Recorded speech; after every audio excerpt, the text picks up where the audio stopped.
Assalamualaikum warahmatullahi wabarakatuh. Para pendengar, para peminat kuliah subuh yang berbahagia, soal-soal hidup dan kehidupan kekal yang kita sebutkan sekali 2 minggu di dalam pengajian tasawuf ini belum habis. Dalam keterangan yang telah lalu kita melihat bahwasanya kepada kita telah diberitahukan bahwa hidup yang di belakang ini itulah hidup yang sebenarnya. Segala kesungguhan kita di dalam kehidupan yang sekarang, kegiatan, inisiatif, kreatif, dan segala macamnya itu, kita tujukan dalam umur yang pendek ini, dalam masa yang sedikit ini. Kita sanggup memikul beban bagaimanapun beratnya. Kita sanggup payah, lelah, penat, sukar. Karena ada yang kita harapkan, yaitu kehidupan yang sejati tadi. Ilmu dan amalan, usaha dan kerja hanya alat untuk mencapai kebahagiaan hidup yang akan datang itu.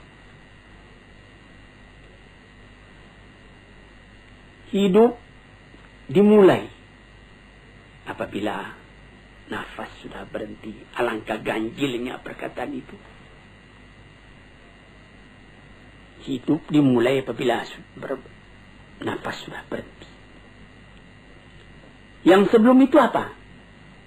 Hidup itu hanya khayal.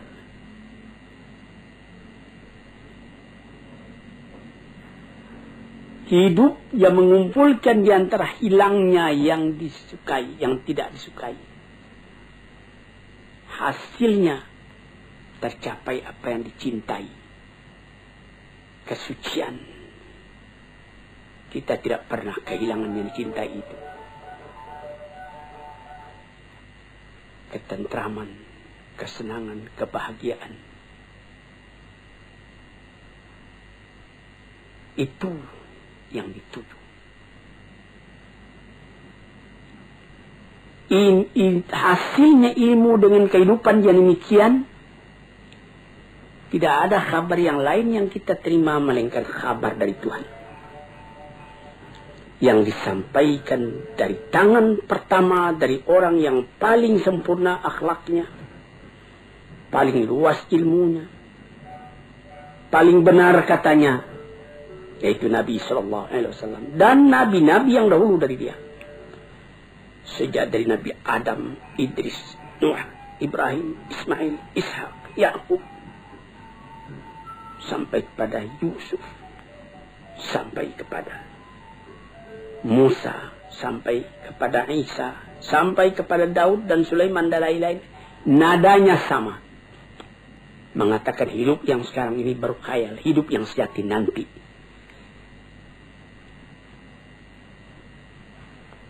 Terbukti hal itu dalam hati orang yang beriman. Sehingga boleh dikatakan dari iman tadi jadi menjadi keyakinan. Sehingga jiwa tadi lama-lama pindah daripada bayangan kepada kenyataan, daripada khayal kepada yang akan hilang, daripada hidup yang fana. Karena inginnya kepada kehidupan yang sejati itu, karena rindunya kepada kekuasaan yang mutlak itu.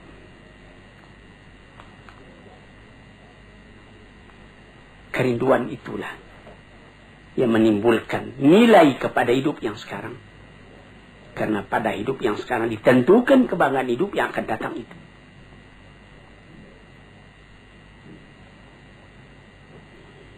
Oleh sebab itu, maka barang siapa yang musafir,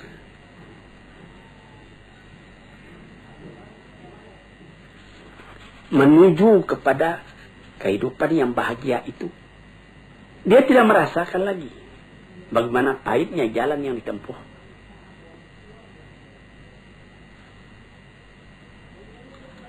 Dia mengorbankan segala tenaganya,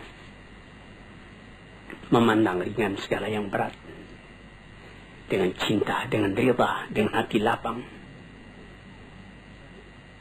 terus berjalan. Ya kadang-kadang karena capek berhenti, tapi dia tahu perjalanan ini belum selesai. Banyak-banyak berhenti, lama baru sampai, katanya.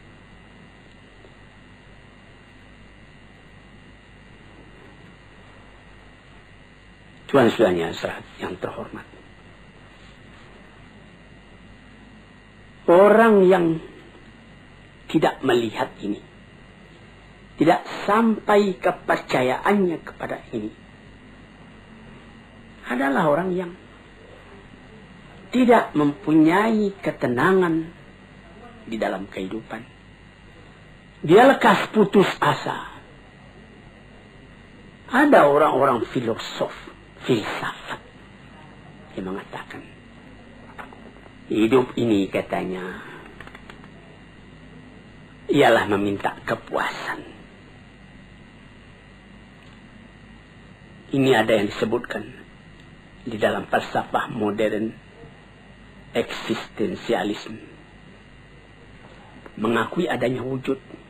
Sesudah wujud, tidak ada lagi. Itu kesempatan ketika wujud, ketika ada itu lepaskan.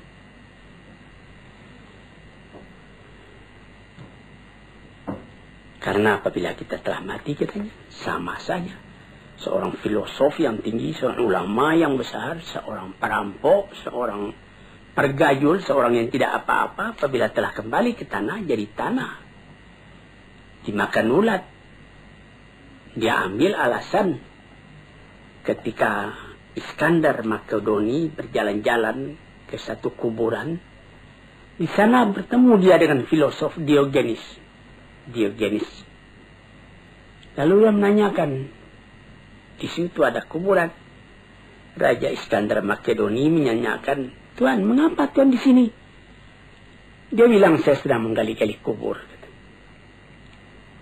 Saya hendak melihat adakah perbedaan di antara tulang ayah Tuan dengan tulang orang-orang lain yang berkubur di sini. Rupanya tidak ada perbedaan.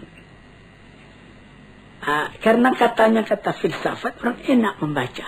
Jadi orang-orang filosof yang begitu, dia percaya kalau sesudah mati tidak ada perbedaan lagi. Tulang sama-sama putih, tanah sama-sama hancur, sama-sama dimakan ulat, habis perkara.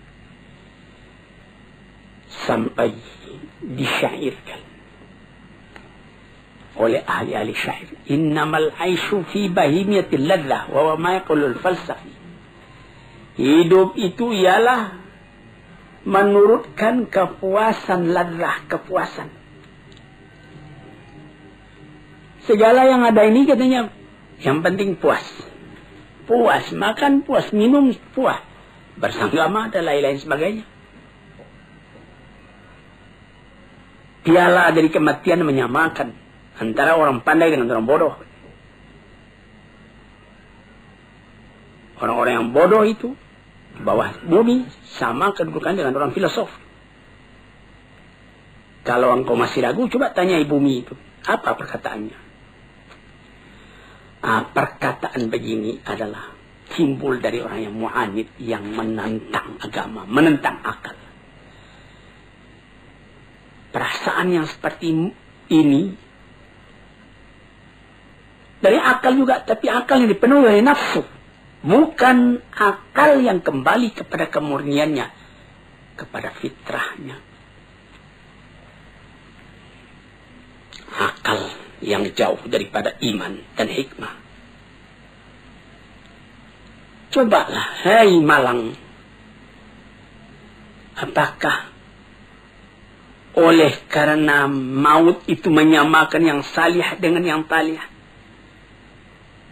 yang alim dengan yang jahil? Oleh karena itu, maka dikatakan bahwa kita sama sekali. Orang di dalam perjalanan sampai ke tempat perantaian yang terakhir. Di mana kesenangan orang itu? Apakah duduk di atas singgasana mahligai dengan keistirahatan, atau duduk dalam kecelakaan, kesengsaraan. Apakah memang berhenti saja segala sesuatu apabila maut telah datang?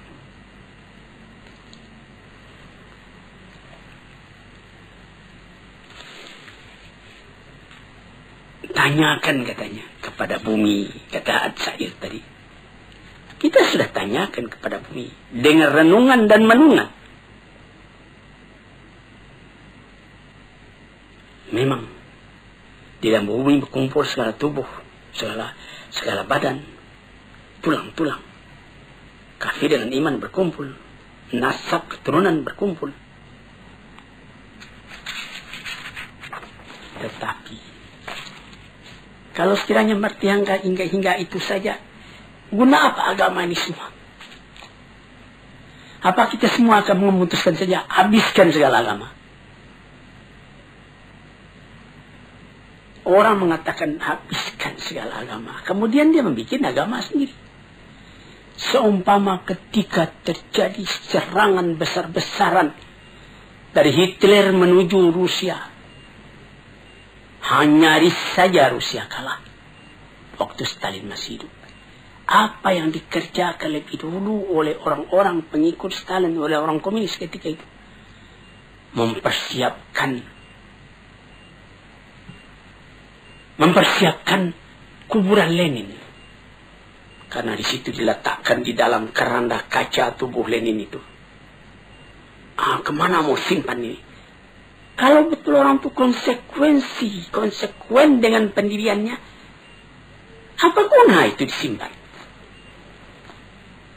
Yang pikiran itu kan bukan pada tubuh itu.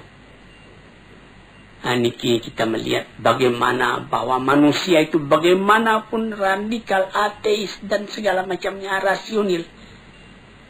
Tapi ada masanya rasionalnya itu berhenti. Ada masanya perasaan mendorong kepada segala hal. Sehingga disimpanlah mayat Lenin itu, dipelihara baik-baik. Sesudah aman baru dikembalikan ke tempatnya yang asli. Datang orang berziarah bersama-sama kepadanya. Padahal kalau ditanya kepada mereka, mereka akan mengatakan sesudah mati itu sudah sama saja antara Lenin dengan pergajul, dengan perampok, dan lain-lain sebagainya.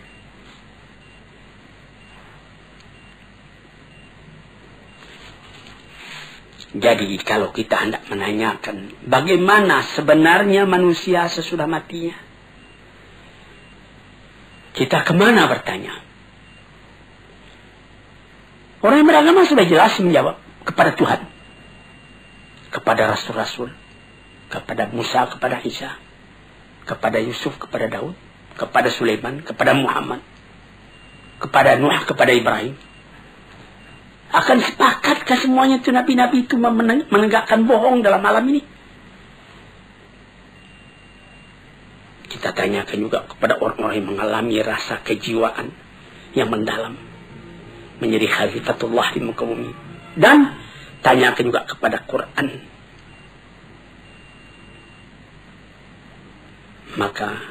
Dan tanyakan juga kepada orang-orang yang telah berpengalaman. Tanyai ilmu, tanyai iman. Sama sekali itu adalah saksi yang dapat diterima. Tanyai akal, tanyai fitrah murni. Dalam Al-Quran dikatakan, Am hasibal ladhina jatarahu sayyiati an naj'alahum kalladhina amanu wa amilus salihati sawa'an mahyahum wa mamatum sa'a ma yahkumun. Apakah menyangka orang-orang yang telah berbuat jahat dalam alam ini akan disamakan saja kedudukan mereka dengan orang yang beriman dan amal salih? Sama hidupnya dan sama matinya.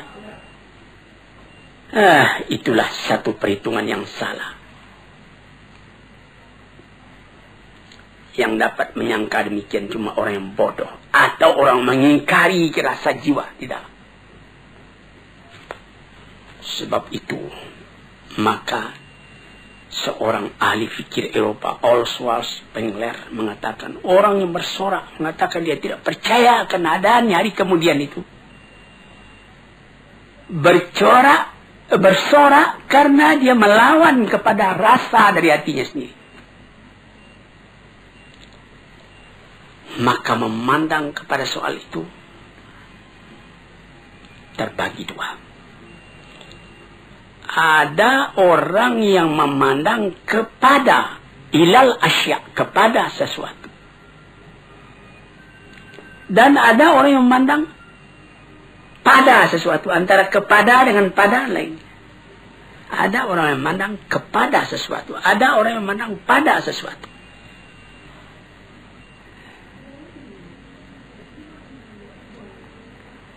Orang yang cuma memandang kepada sesuatu, menjadikan sesuatu semata-mata objek, maka pikirannya dan hatinya lama-lama pecah belah. Dia tidak dapat mengambil kesimpulan. Pandangannya cuma dengan panca indera, tidak akan memberikan faidah kepadanya. Li'annahu lima faqad al-ikhtiyar awalan fa innahu faqad al-ikhtiyar thaniyan. Karena dia tidak dapat memilih sejak pertama sampai kepada yang seterusnya, tidak ada pemilihan lain. Tetapi orang yang memandang pada sesuatu, bukan kepada sesuatu. Pandangan yang tadi membawanya menyeberang kepada rupanya dan hakikatnya dan maksudnya. Ini apa? Dari mana ke mana? Kalau dia memandang sesuatu di hadapannya itu, menjalar pikirannya tadi kepada yang lain, sebab dan akibat yang timbul dari itu. Sampai dia mengaji juga apa arti wujud dari ini, apa hikmatnya, dan apa ilmu yang sempurna dalam ini. Tambah lama derajat pandangannya pada sesuatu itu, dapat membawanya membedakan mana yang sahih, mana yang benar, mana yang salah, mana yang kekal, mana yang fana. Dia memandang kepada kulitnya dan intinya. Misalnya, kita ambil permisalan. Orang yang memandang kepada sesuatu dengan pada sesuatu. Kalau dia memandang kepada sesuatu, terbujur mayat di hadapan matanya. Dia lihat ini tubuh akan dimasukkan ke dalam kubur. Sesudah dalam kubur dia akan cair, tidak ada apa-apa lagi. Filosof masuk ke dalam cair, hancur jadi tanah. Psikolog masuk ke dalam kubur, hancur jadi tanah. Dia memandang itu, tidak ada artinya. Tapi kalau dia pandang kepada sesuatu, ditukar dengan pada sesuatu, dia lihat, dia bawa kepada dirinya sendiri. Bercerai nyawa dengan badan. Apakah arti perpisahan itu? Apakah ini dikatakan oleh Suhrawardi, filosof dan ahli tasawuf yang besar? Dia mengatakan, badanku ini mengurung keadaan hakikatku yang sebenarnya. Aku terikat dalamnya. Tapi apabila aku mati, artinya perceraian antara hakikatku yang hidup dengan badanku yang akan jadi tanah. Aku tidak mengenal mati. Aku melihat lagi kehidupan yang terus, yang disebutkan oleh Jalaluddin Rumi di dalam pengajian tasawufnya, sampai mencapai tingkat yang paling tinggi. Dan kemudian diluaskan lagi oleh Iqbal bahwa apabila beliau manusia itu mati, dia akan mencapai tingkat kesempurnaan yang paling tinggi. Sebagai penghambat keraguan kita, kebenaran hal itu, kita mesti berani mengatakan Muhammad, na'udzubillah, Muhammad bohong, Ibrahim bohong, Ishak bohong, Ismail bohong, Isa bohong, semua nabi-nabi yang mengatakan hal itu kita bohongkan. Na'udzubillah. Disinilah saudara-saudara yang terhormat, pentingnya pengajian. Kalau kita telah tahu bahwa dunia ini adalah jalan, jembatan untuk menuju penyeberangan yang luas, yang kekal, tentu kita akan menyediakan bakalan untuk itu. dia tidak akan kekal di sini. Dia akan meneruskan perjalanan kepada tempat yang lain, tempat yang kekal, tempat tinggal. Manusia dipanggil ke sana, dan dia mesti sampai ke sana dengan persiapan hidup yang sekarang ini, mengerjakan yang dimerintahkan Allah, menghentikan apa yang dilarang, yang disampaikan oleh nabi-nabi dengan isyarat, dengan bukti.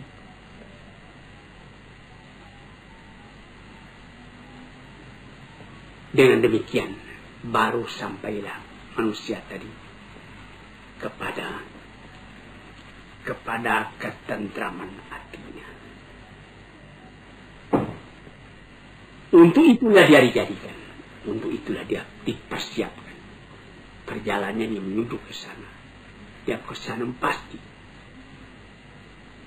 Pada hidup yang sekarang ini belum pasti. Memastikannya sikap kita sendiri, bagaimana kita menyabarangi jalan itu. Nah, itulah hadirin yang terhormat, hakikat dari kehidupan yang dikatakan tadi, yang di seberang hidupnya sekarang itu hidup yang sejati.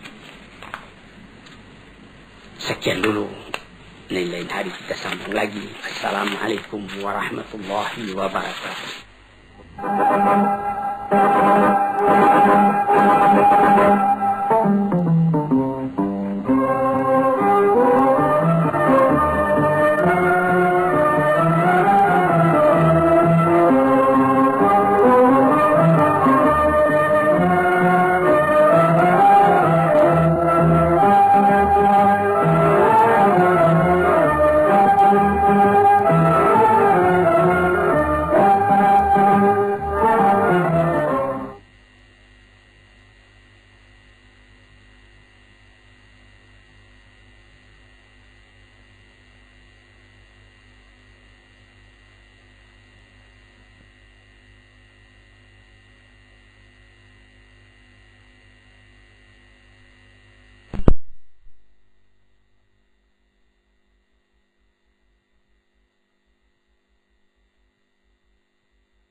Assalamualaikum warahmatullahi wabarakatuh.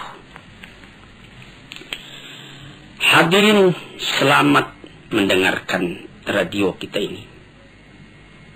Sekarang kita akan masuk membicarakan lagi tentang martabat kehidupan, bagian yang akhir daripada keterangan tentang hidup itu. Hidup yang kekal, yang menjadi tujuan dari segala kita yang hidup ini. Hidup yang dikejar oleh tiap-tiap orang yang sadar akan arti hidup sendiri. Itu orang berlomba menempuhnya. Itu ialah hidup sesudah mati.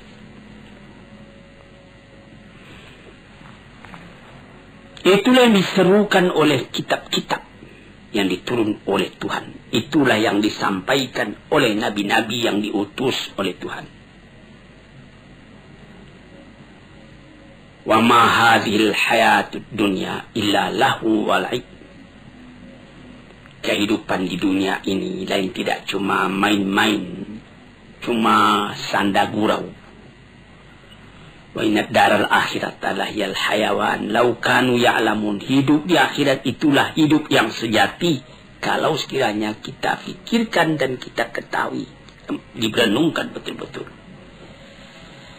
Hidup yang sekarang ini dibandingkan dengan kehidupan yang kemudian itu adalah seperti hidup sekarang ini seperti tidur saja.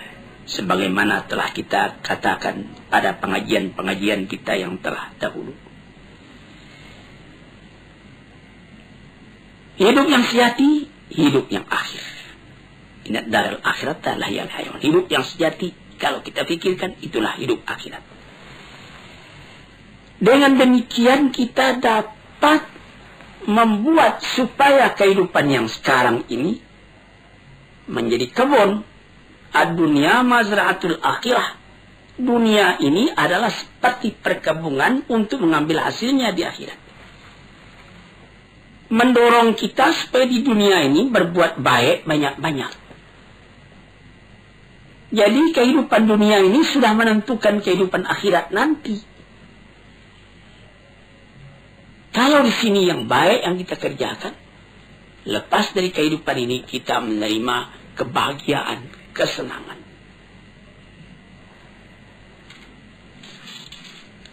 Nabi Muhammad sallallahu alaihi wasallam pernah memisalkan. Apa kata beliau? Mat dunya fil akhirati illa kama yudkhilu ahadakum isbi'ahu fil yami. Falyanzur bima tarja.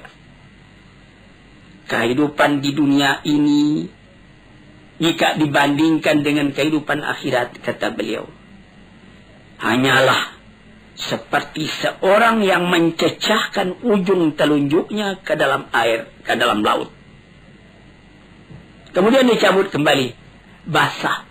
Basah yang sedikit di tangan itulah yang hidup di dunia ini. Berapa luas lautan lagi? Tidak dapat kita tentukan berapa dalam bertambah luasnya dibandingkan dengan yang air yang tinggal di ujung jari kita tadi. Ada dikatakan juga tanaffasatil akhirah. Hari akhirat itu menafaskan jiwanya. Jadi seperti kita satu di antara nafas itu yang sekian ribu kali kita nafaskan siang dan malam selama hidup kita. Satu kali kehidupan itu ada nafasnya. Seumpama itulah bilangan dunia ini dibandingkan dengan akhirat yang akan kita dapati. Berapa ribu kali sehari. Begitu. Yang sekali itu, itulah hidup. Hidup yang sekarang ini. Maka orang yang pandai memakaikannya, nafas yang sejenak itu dapat dipakainya dengan baik. Dan dia beramal menurut itu. Atau dia menukikkan dirinya masuk ke dalam air lautan. Sehingga basah ujung jarinya. Itulah bagaimana cara membasahi. Bagaimana cara bernafas. Pikirkanlah apabila kehidupan orang yang beriman, orang yang beramal salih di dunia ini merasa lapang, merasa bahagia, merasa tentram. Apa jadinya kalau sekiranya dia telah lepas daripada penjara dunia ini? Bercerai nyawa dengan badan dia masuk ke alam barzakh. Apa perasaan pada waktu itu? Pada akhirnya kelihatan tubuh dimasukkan ke dalam bumi. Asal tanah pulang ke tanah, air pulang ke air. Tapi yang roh itu terlepas dari ikatannya. Seperti kata Suhrawardi, seorang sufi yang besar. Seperti burung di dalam sangkar, dia berkicau, dia ingin keluar. Kemudian sangkar terbuka, burung pun terbang. Sangkar kosong, burung bernyanyi di tempat yang luas. Demikianlah roh apabila keluar dari badan. Setelah mendapat kelapangan di alam barzakh, bagaimana lagi kehadapan di Darun Naim? Di negeri yang indah. Di tempat permakaman yang tidak akan hilang. Apatagi dikatakan bahwa yang jadi inti kebahagiaan di dalam surga Jannatul Naim itu ialah melihat wajah Tuhan. Wujuhu yawma idzin nadirah. Muka pada waktu itu berseri-seri. Ila rabbiha nadirah. Karena pada hari itu kita dapat memandang Tuhan. Tidak ada kebahagiaan yang lebih tinggi daripada itu. Sehingga Pernah ditanyakan orang kepada Rabi'atul Adawiyah, bagaimana pandangan Tuhan tentang neraka, tentang surga? Pandangan saya cuma satu, memandang wajah Allah. Dimanapun aku ditempatkan, aku dapat memandang wajah Allah. Itu 1000 kali lebih daripada surga. Sesudah melihat wajah Tuhan, kebahagiaan pagi, kebahagiaan sore, mendengar seruan panggilan dari Tuhan. Kemudian timbullah tanya, ma sababu takhallufim an nafsi antara bihadil hayat allati la khatara laha. Mengapa maka mereka itu, manusia itu kebanyakan sungkan, takut menghadapi kehidupan yang sejati itu? Mengapa mereka melengah daripadanya? Mengapa maka kehidupan yang ini saja yang banyak diingini orang, kehidupan dunia ini? Mendaki menurun, kepayahan, bertambah tua, rambut pun jadi putih, gigi pun jadi gugur. Padahal dia cuma seperti khayal, seperti bayangan saja. Apakah karena salah menggambarkannya di dalam hati, atau karena perasaan sendiri telah tumpul, atau karena tidak percaya kepada kehidupan itu, atau karena akal kita sendiri tidak beres, atau karena tertarik dengan barang yang ada di dunia ini yang mesti lepas dari kita, atau kita yang meninggalkan dia mati lebih dulu, atau dia yang meninggalkan kita. Ibarat berniaga, tidak saja beruntung, rugi pun ada. Ini jawab. Apa jawabnya? Ya, sama sekali itu sebabnya. Pertama, karena salah menggambarkan. Yang kedua, karena tidak mau percaya. Yang ketiga, akal sendiri tidak murni. Yang keempat, kita terpengaruh oleh barang yang dilihat. Tidak tahu bahwa penggantinya lebih baik dari ini. Dan sebab yang paling utama menyebabkan kita tidak memikirkan hidup demikian itu ialah dha'ful iman. Lemah iman. Iman ini yang mesti diperkuat. Karena iman itulah yang jadi roh dari segala amalan. Iman itulah yang membangkitkan semangat kita buat bekerja, mengerjakannya lebih baik. Iman itulah yang mencegah kita mengerjakan yang buruk. Dengan kekuatan imanlah baru terasa wibawa dari pengaruh perintah Allah dan larangannya. Sehingga kita karena iman tadi tidak merasa payah buat mengerjakan yang baik.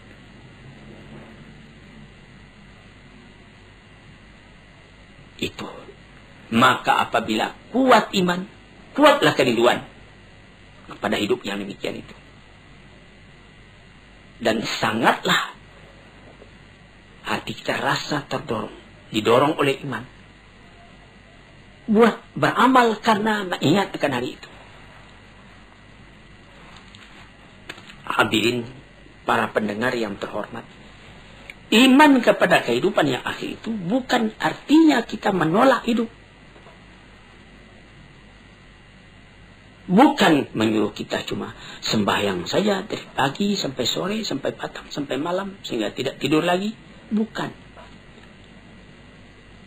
Apabila kita bekerja, misalnya bekerja di kantor, bekerja di ladang, bekerja berniaga, pasangkala itu dengan iman, itu nanti menjadi amal juga buat persediaan kita menghadapi akhirat esok. Misalnya, orang menjadi pegawai negeri, dipasangnya diat dari hati. Saya menjadi pegawai ini supaya saya dapat menservis kepada masyarakat dengan baik, mencari harta yang halal untuk pembelanja rumah tangga saya, untuk menyekolahkan anak saya, biar sedikit asal amal saya itu amal yang salih. Jadi bekerja di kantor itu pun menjadi amal yang salih.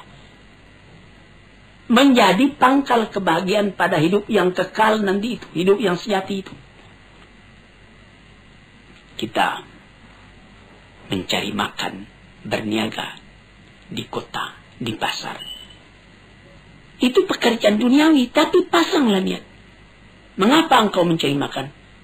Karena ada perintah Tuhan di dalam Al-Quran. Kulu min tayyibati ma razaqnakum, makanlah oleh kamu segala yang baik rezeki yang kami berikan kepada kamu. Dengan kata kulu ada perintah, makanlah. Maka segala usaha mencari makan tadi, karena berdasar kepada ayat itu, kita pun berusahalah mencari makan dengan niat yang begitu, sehingga dia menjadi amal kita yang kekal buat akhirat.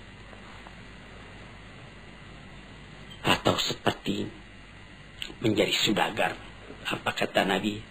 At-tajirus saduqu fi zumrati syuhada'i yaumal qiyamah. Orang saudagar yang jujur, tempatnya sama dengan tempat orang yang mati syahid di hari kiamat. Jujur. Ucapannya mudah betul.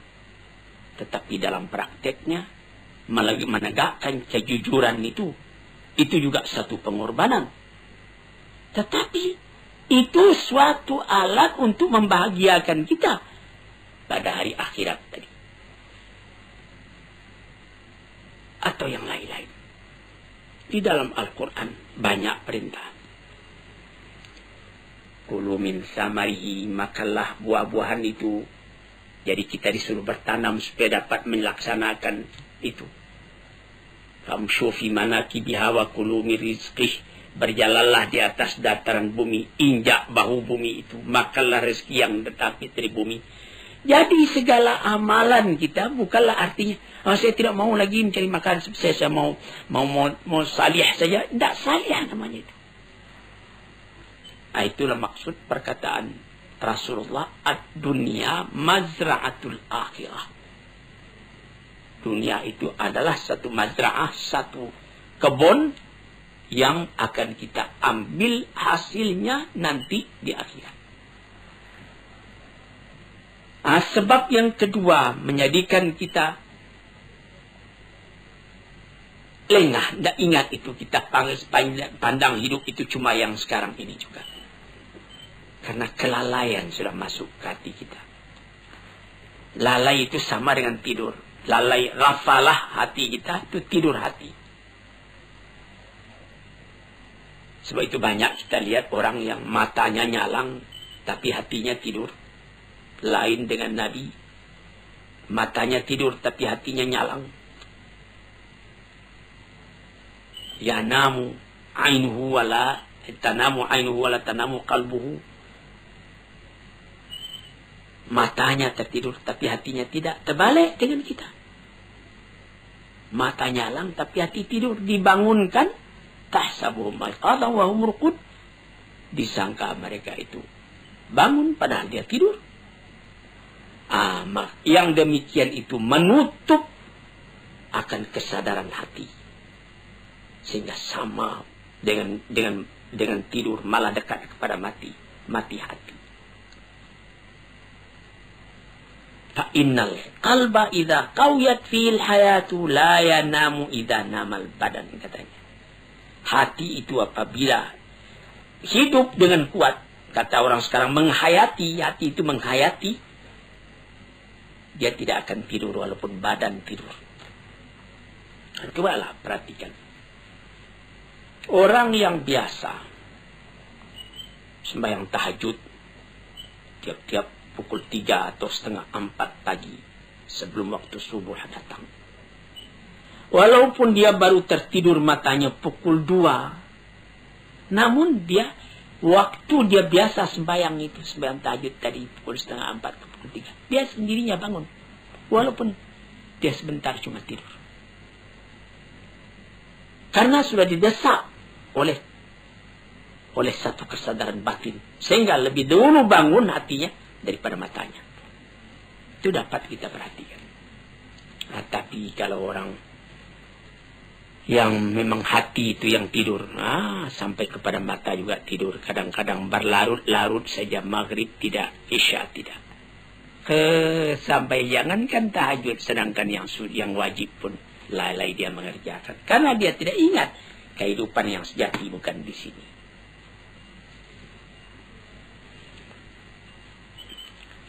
Oleh sebab itu maka hidup yang sempurna itu telah dituntunkan oleh Nabi kita sallallahu alaihi wasallam. Bagaimana? Waliman ahyallahu qalbahu bi mahabbati wa itba'i risalati ala basirin min dzalika bihasbi nasibihi minhuma. Yaitu orang yang dihidupkan Allah hatinya. Bagaimana Allah menghidupkan hati? Dengan perasaan cinta kepada Allah. Kalau cinta kepada Allah, in kuntum tuhibbunallah fattabi'uni, kata Rasul. Kalau engkau betul-betul cinta kepada Allah, ikutlah aku supaya cintamu itu bisa berhasil. Orang mengaku cinta kepada Allah, Rasul ditinggalkannya, dia bikin ibadat sendiri. Menurut khayalnya masing-masing. Tidak jadi.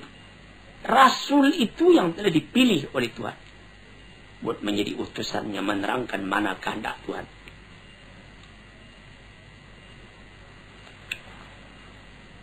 Maka kelalaian atau kesadaran, keduanya itu ada dalam panca indera kita, ada dalam akal dan hati kita. Kesadaran hati atau kelalaian hati sama juga dengan kesadaran badan atau kelalaian badan.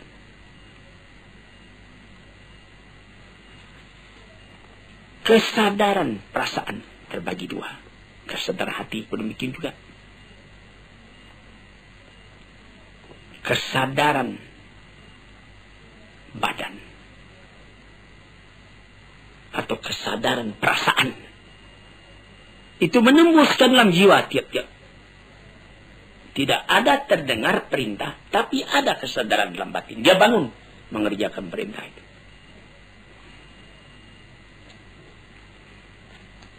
Sebab itu maka apa saja pekerjaan yang kita kerjakan haruslah ada kesadaran. Orang dalam kata-kata sekarang ini, kata modern sekarang ini, menghayati. Orang bisa ya bangun pagi, bayang, subuh, 2 rakaat, buka pintu, keluar, kamar mandi. Maka kamar mandi, buka pintu, sembahyang itu sudah rutin saja, tidak ada hayatannya lagi. Sehingga ada orang yang lupa, apakah saya sudah buka pintu tadi? Atau dia kunci pintu, tadinya dia sudah kunci karena sudah biasa begitu saja. Lalu dia nanti setelah masuk ke tempat tidur, dia pula, saya sudah kunci pintu tadi. Padahal tadi sudah. Mengapa maka sekarang diulangnya lagi, tidak pergi mengunci? Karena dari tadi itu dia tidak sadar bahwa dia telah mengunci. Cuma kebiasaan badannya saja. Celaka kalau beribadat juga seperti itu. Sampai orang lupa, saya sudah sembahyang tadi.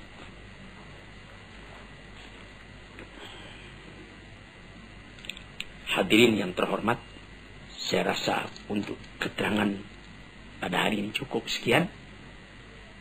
Moga-moga Allah memberikan ketenangan dalam pikiran kita, sehingga kita simpulkan kehidupan yang sejati itulah yang tujuan daripada perjalanan kita di dunia ini.